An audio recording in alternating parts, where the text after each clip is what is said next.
Thank you very much. Cheers, mate. Thank you. You too. Have a good one. You know, it feels like the most normal thing in the world, picking up a meal at a drive-thru. But it wasn't that long ago, in evolutionary terms, that you couldn't imagine getting this much sugar or saturated fat in one meal. But these days, you don't even have to get out of your car. But the question is, at what cost?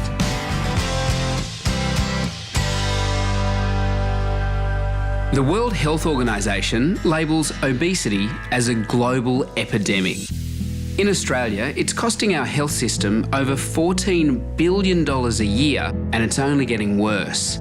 By 2025, 35% of us will be obese.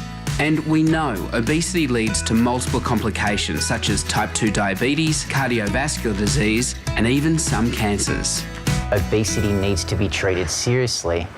It's a disease, and if trends continue the way they are, by 2022, we will have more children and adolescents that are overweight and obese than what there are children and adolescents that are underweight.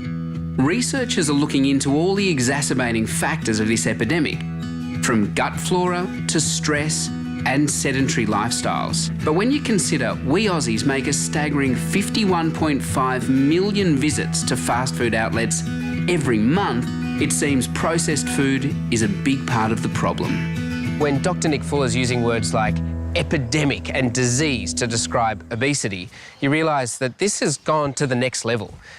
And it leaves you wondering, what do we do about it? Meet the Smiths. 2.5 years ago, these guys sold their house and bought a motorhome so they could tour the nation, helping school kids understand the benefits and joys of eating good food. When you travel the country like what we do and you see what kids are eating on a day-to-day basis, the food is not great.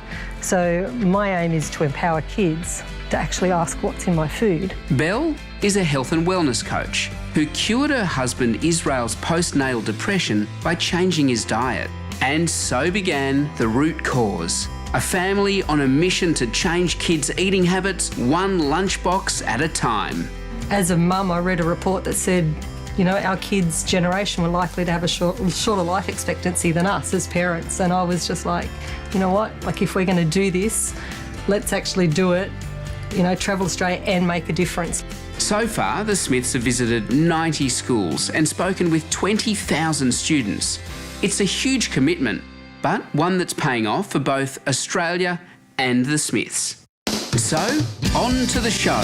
Belle dresses up as a mad scientist and uses good old-fashioned interactive theatre techniques to engage her audience. We do an experiment where we look at your senses, you know, your eyes, ears, nose, mouth, and it's designed to test what parents face every day, which is, I don't like that, because they look at it.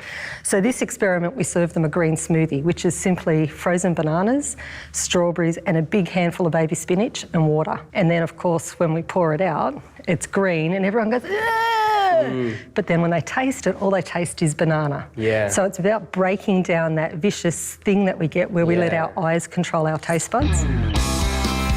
The Mad Science Food Program continues through a series of interactive experiments, all designed to teach kids that whole foods are better than processed foods.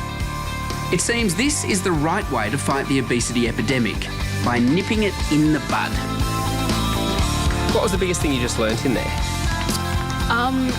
To not eat that much junk food anymore.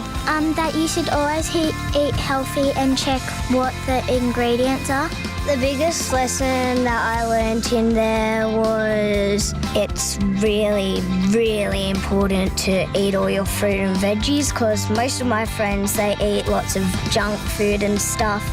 And except for my friend Emily, I'd say you keep up healthy, and it's actually really good that you get only fruit all day, because that's really healthy for you.